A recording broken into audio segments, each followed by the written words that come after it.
আসসালামু আলাইকুম ওয়া রাহমাতুল্লাহি ওয়া বারাকাতুহু। ইন্নাল হামদালিল্লাহি ওয়াহদা ওয়াসসালাতু ওয়াসসালামু আলা মান লা নাবিয়্যা বা'দা আম্মা বা'দ। আউযু বিল্লাহি মিনাশ শাইতানির রাজিম। বিসমিল্লাহির রহমানির রহিম।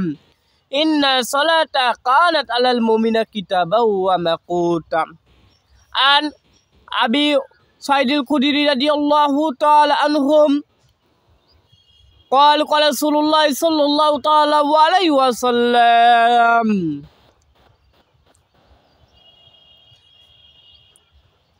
أرزق الله مسجد إلا হাম্মাম ওয়া কুবরাতান।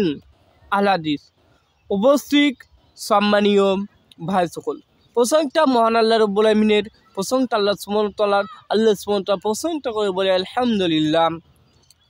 তারপরে বলে হযরত মুহাম্মদ রাসূলুল্লাহ সাল্লাল্লাহু তাআলা আলাইহি ওয়াসাল্লামের উপরে হাজার শান্তি দ্বারা বর্ষিত সাল্লাল্লাহু সাল্লাল্লাহু আল্লাহুম্মা বারিক আলাইহি।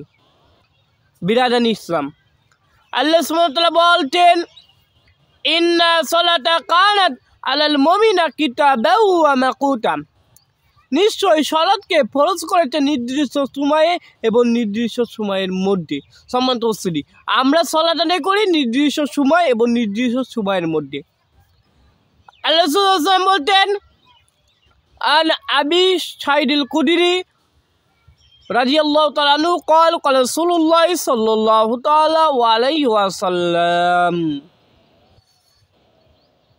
আযু কুল্লাহা মসজিদু ইল্লা হাম্মাম ওয়া কুবরাতান।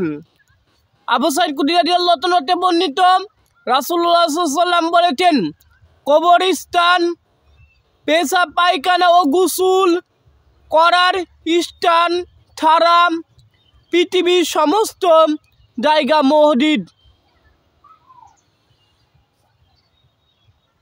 তাতে সালাত পড়া হয়।